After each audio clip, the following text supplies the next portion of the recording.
कसब्याचे माजी आमदार रवींद्र धंगेकर यांनी केंद्रीय राज्यमंत्री मुरलीधर मोहोळ यांच्यावर जैन हॉस्टेल खरेदी प्रकरणात सहभागी असल्याचा आरोप केला होता आणि यानंतर आता धंगेकरांनी नवीन आरोप केल्याने राजकीय वर्तुळामध्ये खळबळ उडालेली आहे। मोहोळ पुण्याचे महापौर असताना ते बिल्डर बढेकरांची गाडी वापरत होते असा गौप्यस्फोट धंगेकरांकडून करण्यात आलेला आहे आणि याच संदर्भात अधिक बोलणार आहोत। आमचे प्रतिनिधी निलेश खरमरे आपल्या सोबत आहेत। निलेश, धंगेकरांकडून आणखी नवे आरोप करण्यात आलेले आहेत, ते स्वतः तुमच्या सोबत आहेत, काय आरोप आहेत त्यांचे?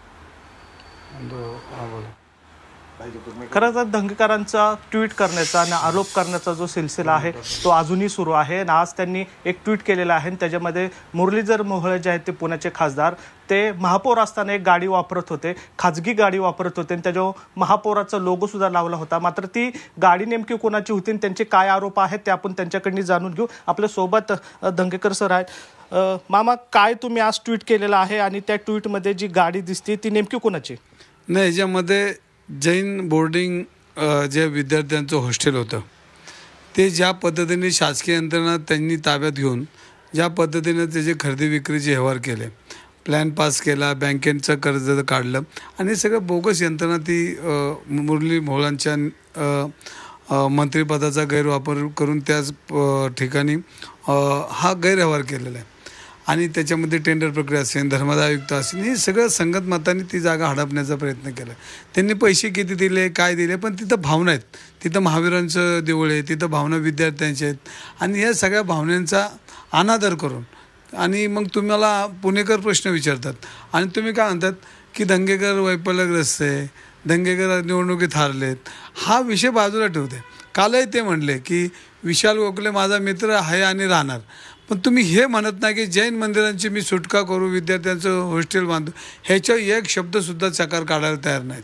म्हणून मी नेहमी मला हे म्हणायची वेळ की आड्डेवाले आणि गुत्तेवाल्यांचा पक्ष व्हायची वेळ आलेली आहे। बिल्डर लॉबीला मदत करण्याचा पक्ष आहे का, ही भूमिका मी नेहमी मांडतोय आणि त्याचं उत्तर ते का आता द्यायला तयार नाहीत। तुमच्या ट्विटमध्ये अजून एक तुम्ही उल्लेख केलेला आहे, जे बेडकर बिल्डर आहेत ते 2 नंबरचे त्या ठिकाणी बोली लावणारे होते। मग मला तेच म्हणायचं की मग तुम्ही गोखले तुमचा, बडेकर तुमचा, मग ही यंत्रणा जर तुम्ही वापरत असाल पूर्वीपासून आणि त्यांनी महापौराच्या काळामध्ये बडेकरांची गाडी, महापौरांचा लोगो तिथं घाण ठेवला, महानगरपालिकेला बिल्डरांची इथं घाण ठेवली आणि अस्मिता जी आमची महापौर म्हणून जी पार्टी असते किंवा महापौर म्हणून एक मोठं सर्वोच्च पुणे शहरामधलं पद असतं, हे पद तुम्ही नेऊन पुणेकरांचं पद किंवा तुम्हाला दिलेला सन्मान बिल्डरांच्या दारात तुम्ही घाण ठेवला।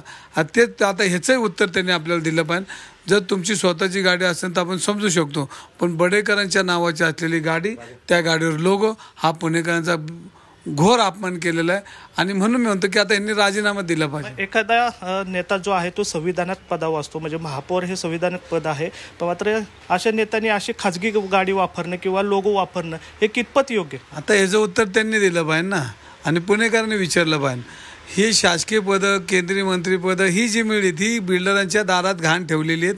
पुणेकरांच्या हे लक्षात नाही आलं की मोदी साहेबांना बघून यांना मतं दिलीत, ह्यांची ती लेवल नाही आहे। ह्यांच्या बाजूचं कमल जर काढलं त्यांना झिरो, यांना जाणं आजूबाजू कुणी विचारणार नाही, अशी परिस्थिती यांची। मुरली मोहोळकरांनी असे आरोप करण्यात आले होते की तुम्ही कागदोपत्री आरोप करत नाहीये। आता बडेकरच्या गाडीचं त्यांनी सांगावं काय? बघा, शेवटी ते म्हणतच ना काग आता काय देऊ, जर महापौरांचं चिन्ह, महापौरांचं पद बिल्डरांच्या दारात जर घाण ठेवलं असेल तर आता ह्याचं उत्तर त्यांनी दिलं पाहिजे। त्यांनी परत बांधणार कागदपत्री उत्तर द्या, आता काय देऊ त्याच्या ह्याचे आता फोटो दिले, पोस्टर दिलं, गाडीचा मालक दिला, आता ह्याच्या पुढं काय देऊ शकतो? नाही, मग आता सातत्याने तुम्ही मुरली मोहोळांवर आरोप करताय किंवा मग या प्रकरणामुळे महायुतीमध्ये वाद होण्याची शक्यता होऊ शकते का? बघा, मी महायुती म्हणून बोलत नाही आणि भाजप म्हणून बोलत नाही। ज्या पद्धतीनं त्यांना जे सन्मानाने पद ह्या पुणेकरांनी दिलं आहे, त्यांच्या मतदानावर पद मिळेल, त्याचा आदर करणं हा त्यांचं कर्तव्य।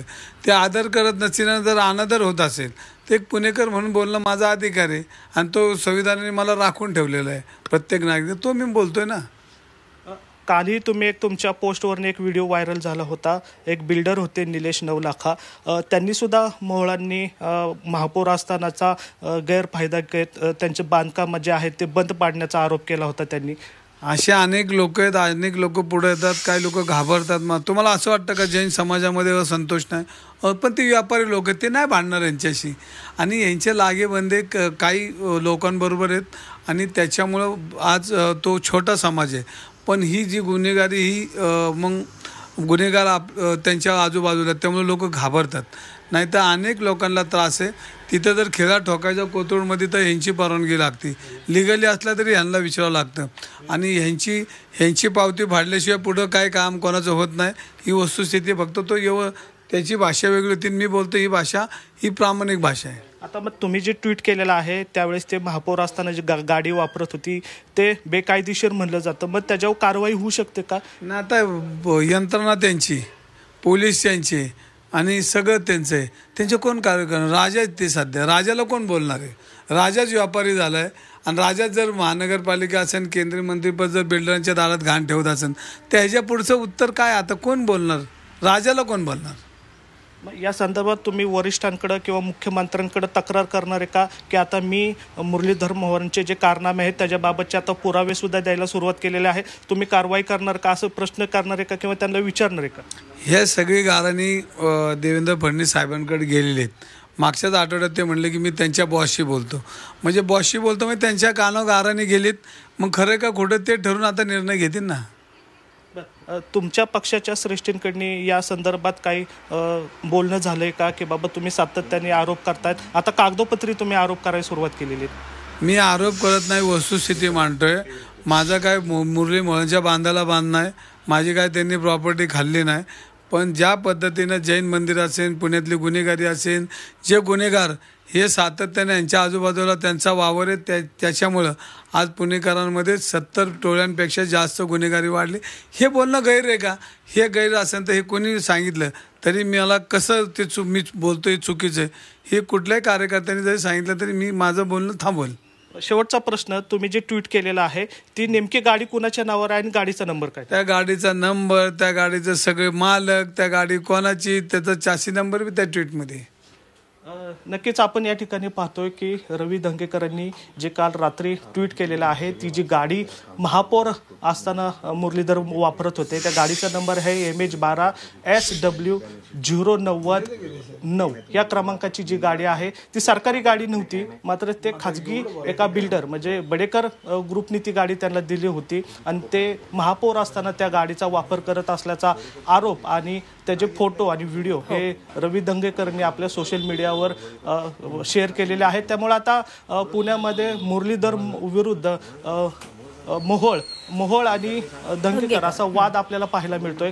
अर्थात आता हा वाद कुठपर्यंत जातो हे पाहणं महत्त्वाचं असणार आहे, कारण काही दिवसांवर निवडणुका येऊन ठेपलेल्या आहेत. त्यामुळे हे राजकीय समीकरण आहे का हे बघावं लागणार आहे. मात्र या सगळ्यामध्ये जैन बोर्डिंगचा जो विषय आहे तो पुन्हा एकदा समोर आलेला आहे. सातत्याने जैन बोर्डिंगच्या संदर्भामध्ये मुरली मोहोळांचा सहभाग नसल्याचा त्यांनी दावा केला होता. मात्र आता या ठिकाणी निवडणुका जवळ येऊ लागलेल्या आहेत आणि त्याच दरम्यान असे आरोप प्रत्यारोप सुरू झालेले आहेत. त्यामुळे यावर आता मुरलीधर मोहोळ यांच्याकडून देखील काय उत्तर दिलं जातं हे पाहावं लागणार आहे. धन्यवाद तुम्ही दिलेल्या माहितीसाठी.